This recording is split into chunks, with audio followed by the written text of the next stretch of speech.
Hello, good morning, and welcome to Heart of the Matter. Today, I've got Folayemi Augusto and Nosa Oyegun from Eat Drink Lagos. They started a website just as a blog to review restaurants in Lagos, and it ended up growing to something bigger.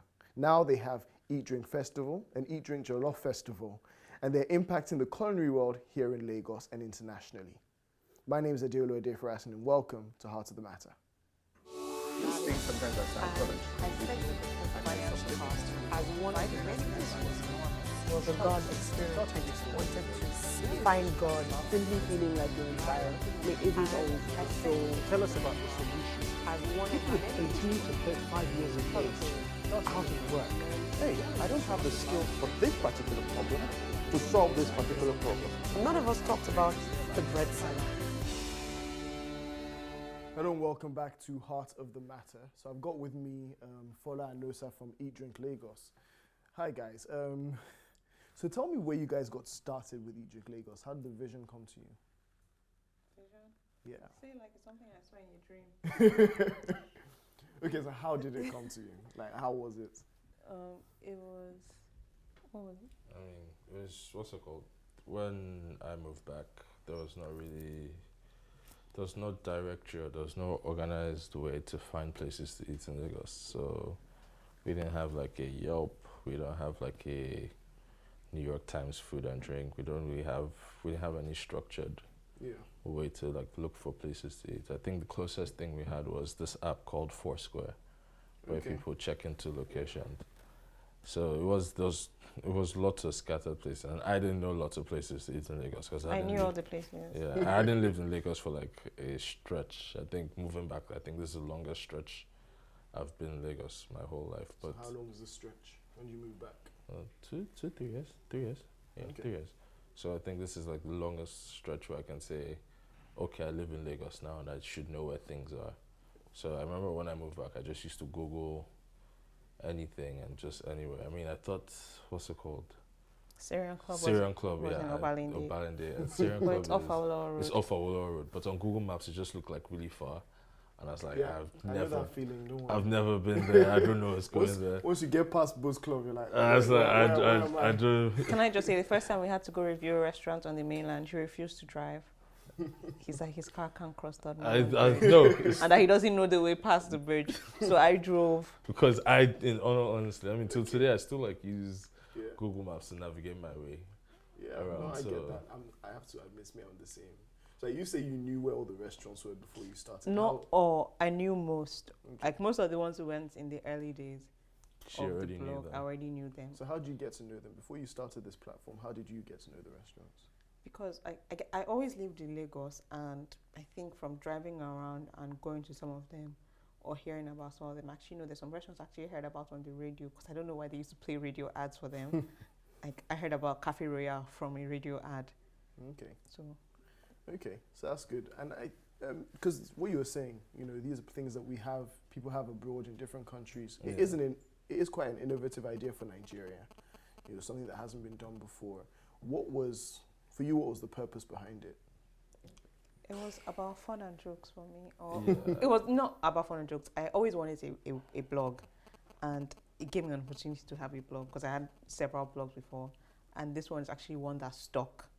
Yeah. So initially it was, I have my own piece of the internet where I can write and create and document. I mean, for me, it was creating something that another Nosa would want. Yeah. That Another- if there's someone else that's like me that's moving back and Google places to eat in Lagos or something, there'll be like a website where he can go and find like addresses and phone numbers, and so we're really big on like putting Google Maps like locations On the blog, restaurants, on the like website. Phone number. phone numbers if you want to call and make a reservation. Because Okay. those little things, those were things I wish I had when I moved back. Yeah. So it was basically creating something I would want to consume at the time. Yeah, and I think that's one of the best ways to kind of start something. When you find something that you yourself need, you realize that a lot of people also need the same kind of thing. What would you say was the purpose behind starting it? What was the reason you guys wanted to? Yeah, the reason I wanted to, because it's just something I wanted for myself, and it wasn't something I thought would be at this which would be here at this point. It wasn't something that we looked further and it's like, oh, this is what we're going to do here. 1 year, 2, we'll do this. Year 3, we'll do this. It was just something we started. We don't even have like a domain name for like 2 months. It was a blog spot. Yeah. For like 2 months before we It actually. wasn't that long now. It's like, It was yeah, like a 2 month, weeks. that's it. I know, I think It it was was like not a that month. long. It was like 2 Because weeks. it was something that was just like an It was like afterthought. 2 weeks. It was like It was a an afterthought dot something. because Yeah. it Someone was was like, better buy that domain or someone's before going to buy someone else, from you. someone Yeah. else buys it. Because So, the name is quite catchy in itself. Once you hear Eat, Drink, Lagos, you kind of, yeah. has a vibe. It has a vibe. That's why so many people are eat, drink something. If you're watching this and you're eat, drink something, delete it. Did you imagine it'd be what it is now? No. Nope. No, right.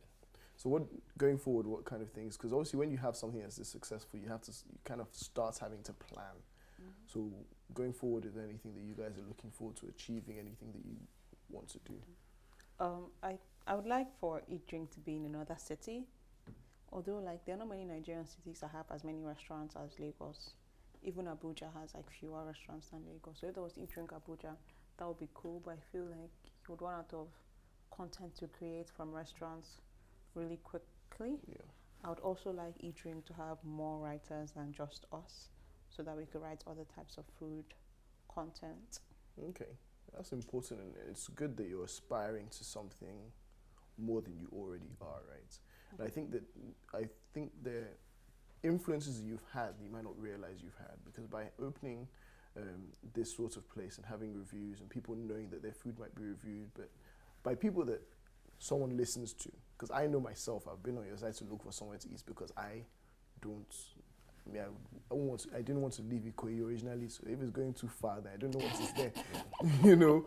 So I share with Nusa. You don't have that many options in Ikoyi, let me just tell you that. So It's you know, the now we have to wildest- broaden our range, but the it means that more wildest. people are opening restaurants, more people are adventurous, and I think you're helping aspire people to cultivate a taste in Nigerian food. So don't you think that by maybe going to places like Abuja and opening that opportunity, it might give people the ability to decide to take the step and also open their own restaurants? Possibly. And Abuja is definitely something we wanted. Abuja and Accra.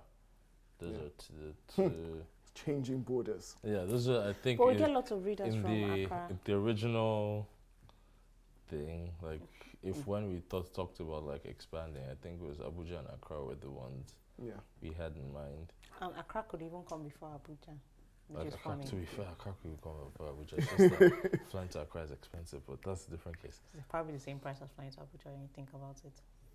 Yeah, and you know, I think with these kind of things, you've got to provide. You're in a position where people, like you said, listen to your reviews, and you said you'd go there, you do these things secretively.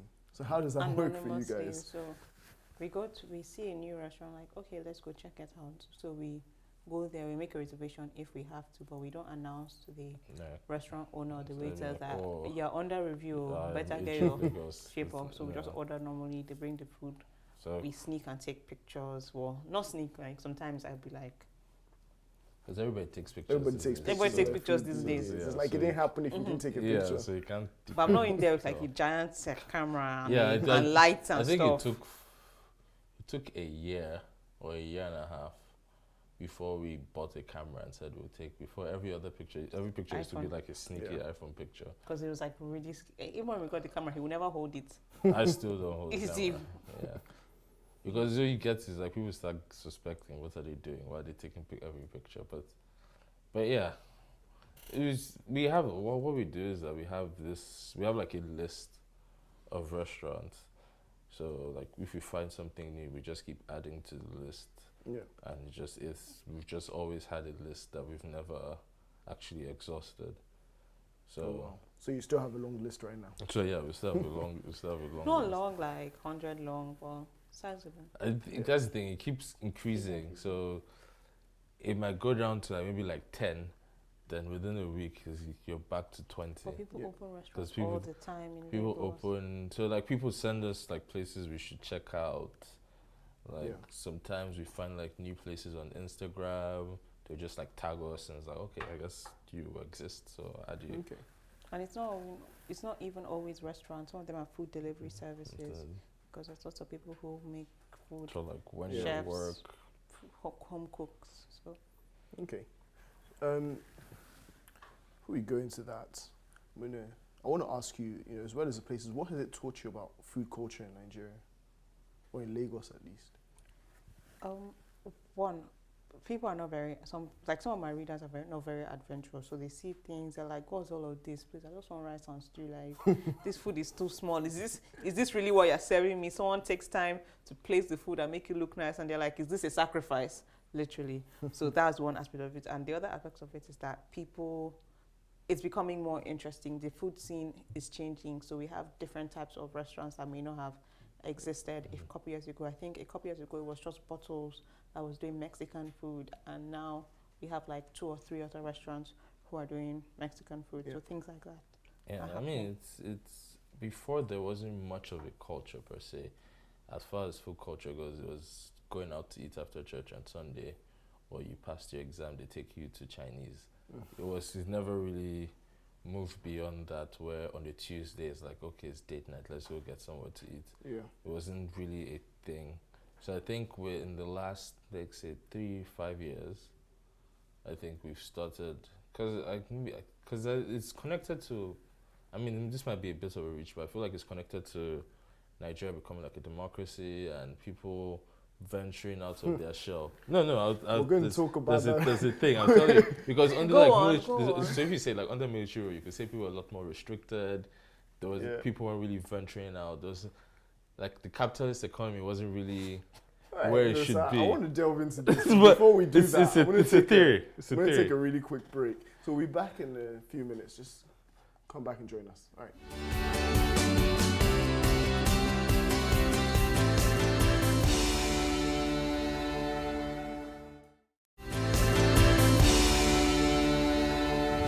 Hello and welcome back to Heart of the Matter. I've got with me Folayemi and Nosa from Eat Drink Lagos.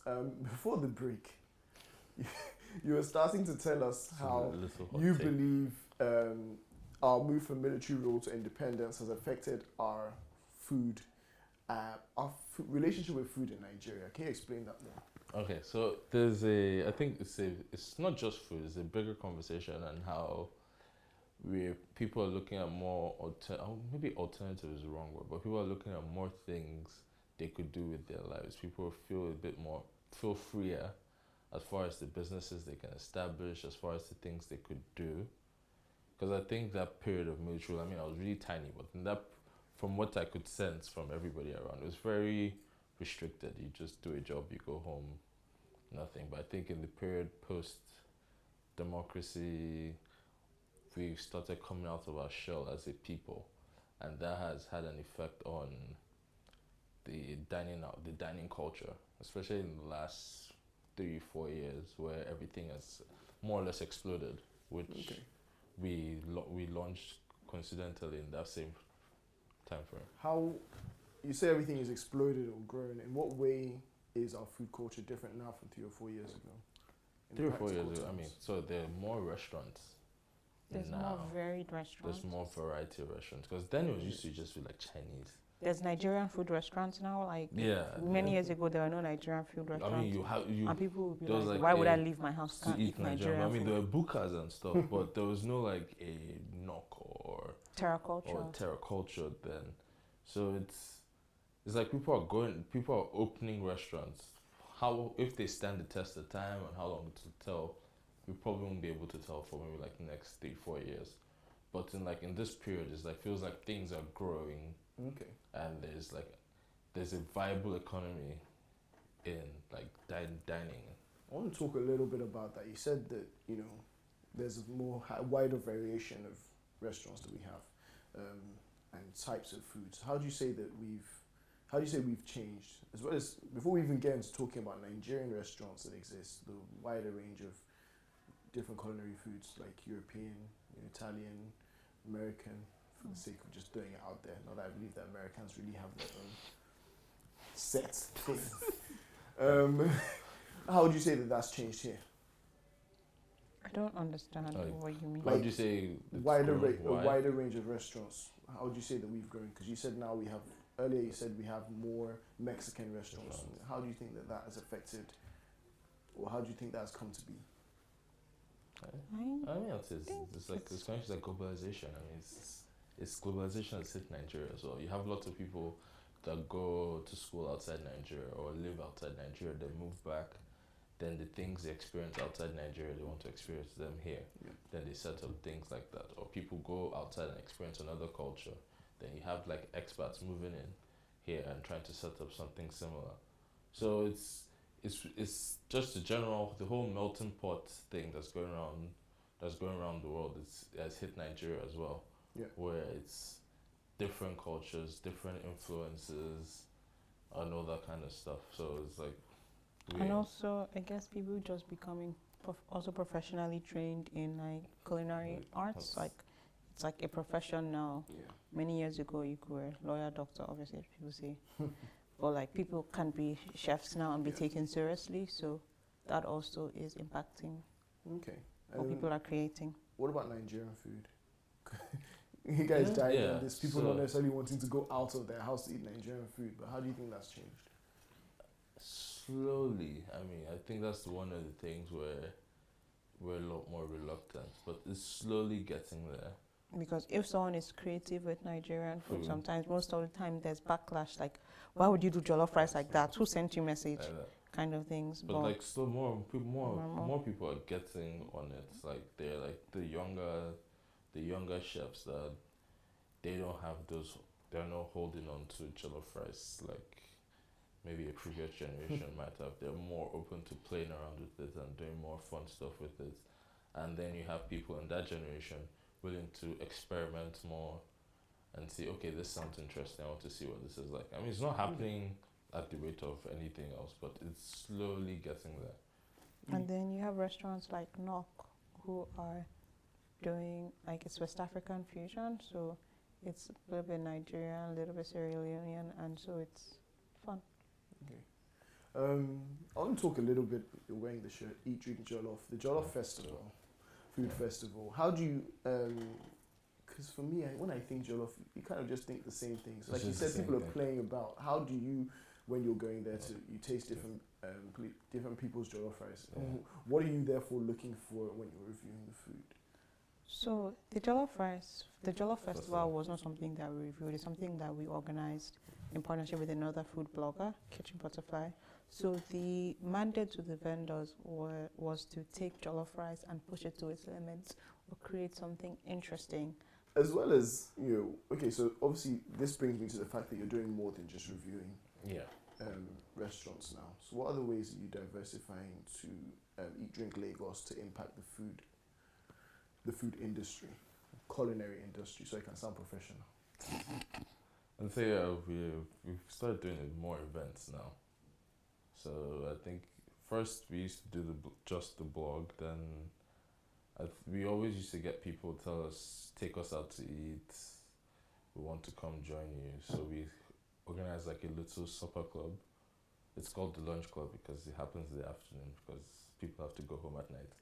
But yeah, we started like a little supper club called the lunch club where we'll go to a restaurant as like a group and try just like a random selection of the menu of things that we think like a restaurant we like that month.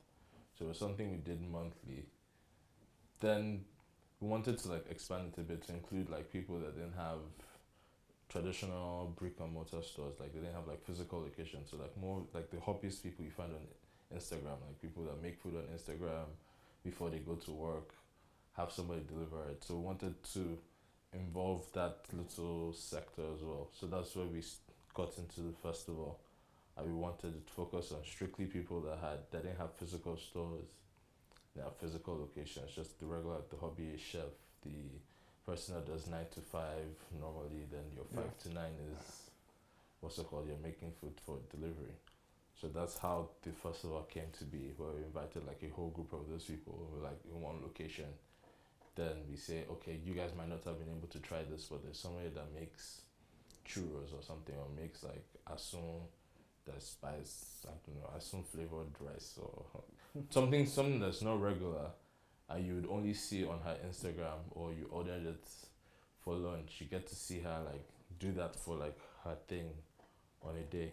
So at the festival, so that's where the food festival came Okay. to be. I mean, that's really interesting because it means that as well as reviewing people that already exist, you're giving new people opportunities. I think that's a very powerful thing about, what has come out of Eat Drink Lagos. So just trying to find restaurants that you can eat in simply. You're helping people get noticed that are doing things and not being seen for it. You talked about Instagram. What kind of impact do you think social media has had on the success of Eat Drink Lagos? Social media is how we distribute our content. So I don't know if there was no social media. I don't know how people would get links to the blog or would share that. Because it's big. I mean, the blog exists, but then in a matter of research, was scrolling through your Instagram, and I noticed, Instagram is such a powerful tool. First off, you just see food shining off somebody's Yeah, page. food is very And so I think, there's a lot to notice. One, about how the impact it's probably had for you guys in terms of Eat Drink Lagos, and what about how it impacts other restaurants and people coming up. It helps them, I guess, get discovered, because a restaurant can open up and then they start to create an Instagram page and they post something and they tag Eat Drink Lagos, and then we go check it out, and then they message us like five weeks later. Oh my God, thank you so much for coming. You really have impacted my business. All my customers that come mention that they heard about us from Eat Drink Lagos. So that can be the kind of impact So it like has. sometimes you go. I mean, there's a place we went where we took a picture of their pancakes, and for like 2 weeks, she said that people just kept coming and they'll show the picture of This is what I the want. This is what I want. Okay. It's like the menu doesn't have like pictures; it's all text. So it's like, I don't know what this is. I was like, this is what I want. This one. So it's, I guess, in our own way, we're helping people get noticed, because there's no way. I don't think there's like proper PR you can do as a restaurant. There Without, is. like, I mean, there is, but you have to spend lots of money. Yeah. And obviously, Yeah. a lot of people are starting small. Yeah, Because and a lot of people are starting small. When one person can post an Instagram post, and that person sees it, goes post an Instagram post, and it spreads. It's like word of mouth, but on like steroids. So it's from picture to picture. People are seeing things like, "Oh my God, this looks really nice. I want to try this." Yeah, I think that's great. When I see a nice picture with a nice piece of chicken, but I think that's great. But as well as that, because there's such a broad range, and I think that we need to understand. Because like you said, we can go from having like buka huts, and you have your big celebrity chefs, and I think how do you, when you're reviewing food, you must obviously have your own personal preference. But how do you let that scope, that wide range of food, to not be partial in any way to anybody, and making sure that you're judging people specifically for their food and what it is that they're trying to provide? Because obviously your audience base will also have their own taste, so you can't judge it specifically by just my personal palate, but also what would certain people like. How do you think the wide range of calling arts is represented on Eat Drink Lagos? I think we understand. First of all, I think we understand that there's a space for everything. There's a place for everything in like an entire ecosystem of like dining. There's a space. Each person has their own niche or their own sector, because there's a space for everything. There's context to every place you're going to eat at. So if I go to Eba and she doesn't plate it well, she just dumps Eba, and there's something. I'm not going to Eba expecting them to give me, I don't know, arrange their by like a straight line and put the up on or across it. There's always context to everything. I think that's something that we try to take into consideration everywhere we go to, that within the context of what it is you're eating, how good is it? Yeah. So if I go to a buka and the rice is clumpy, like it's stuck together, it's mashed together, or they're using micro, like that is just because I'm not going to say, oh, it's a buka, sometimes things happen. It's still not good rice, because you can go to another buka, or you can get like jollof rice from like Ghana High, and it is fine grains, not clumpy. So just because it's, and the same way you can go to somewhere that's so high end, and this feels like the portions are small, and it's not as a large portion as the book is. Like I understand that within that context, within that fine dining context, that is what is expected. All right, before we go into the next thing, we're going to take another quick break. So please join us, come back, when we carry on talking to the guys from Eat Drink Lagos.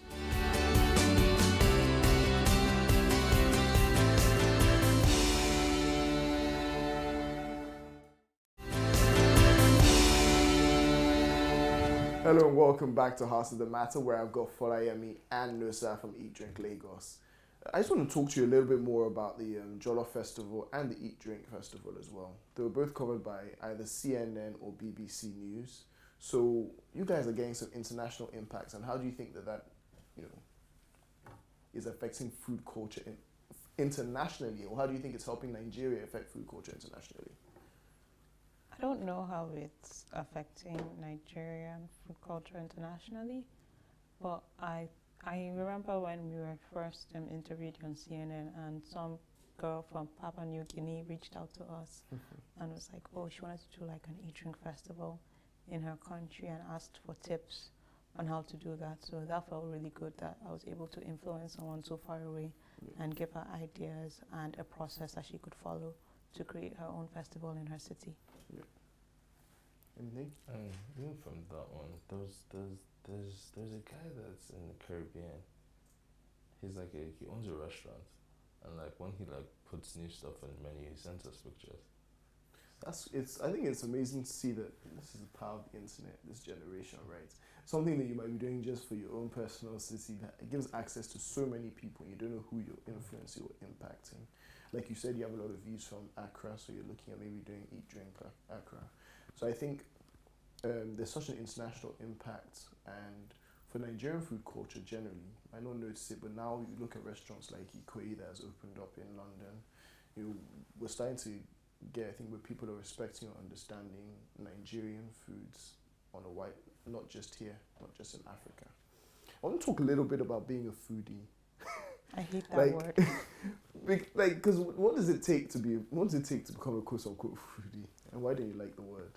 First of all, I don't actually know what a foodie is, because you see all these new moms on Instagram. Oh, my baby eats my banana puree. Oh my God, my baby is such a foodie. What is a foodie? Is it someone that eats a lot of food, or someone that likes food? I disagree on that word. Okay, so what do you think it takes? Outside of the word foodie, let's look at like when you guys started out. You started out of a personal passion, understanding. What do you then have to put out there, or did you have to put out there for people to start respecting your opinion as quote-unquote foodies?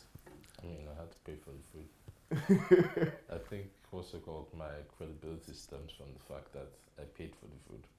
That so I can say how I feel about the food.